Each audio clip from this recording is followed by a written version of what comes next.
how do I actually build new neural pathways? How do I actually build new neural pathways?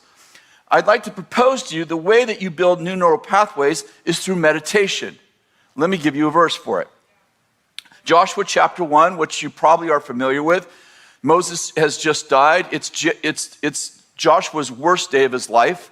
His friend, his father, and his leader has died. And they have failed the mission, go from Egypt to the promised land.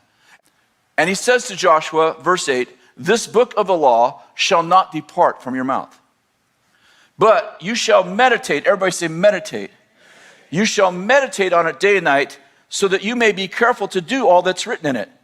For then you shall make your way prosperous, and then you will have success. I love this because God, earlier in the dialogue with Joshua, says, I'm going to help you be successful.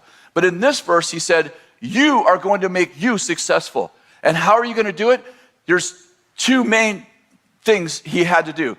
He had to read the law, the Bible, he had to meditate on it, and he had to do it. Let's say three things.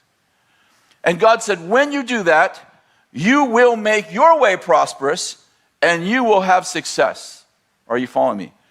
Interesting. The word meditate there is not like, sometimes when I say meditate to the world, they think Buddhism, someone in the corner, hi. What are you doing? I'm emptying my mind. Hi.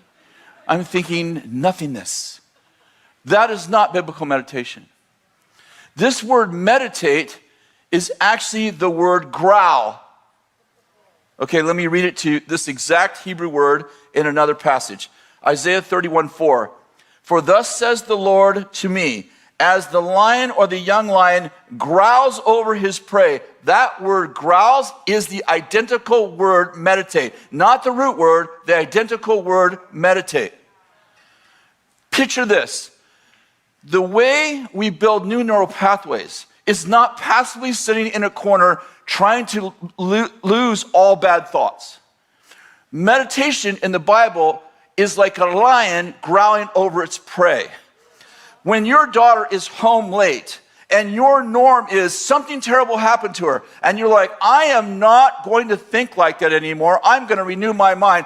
I begin to think about what my God said about my daughter.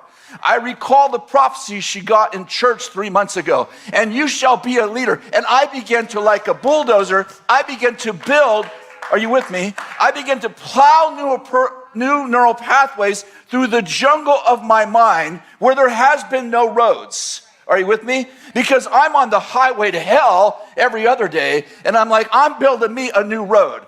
And I proactively, I don't feel like it, I don't even know if I believe it, but I began to say what God says.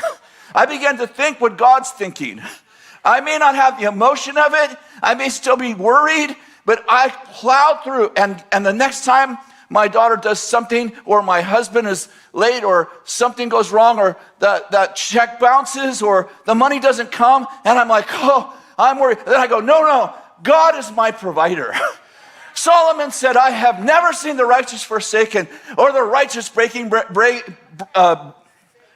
bread. And I began to say, no, I am not going to go there. I'm going to go here. And what happens, it's a metaphor, but those highways, because I haven't traveled on them, they began to grow vegetation again. And now, because I've been proactively plowing new neural pathways, soon I have a smooth highway here, and the places I used to walk in thought have grown over. So now, if my daughter's late and I'm having a bad day, and I think, oh my gosh, I hope something bad didn't happen, I am having to work my way through the jungle of vegetation to get a bad thought, because I have created a culture of trusting God.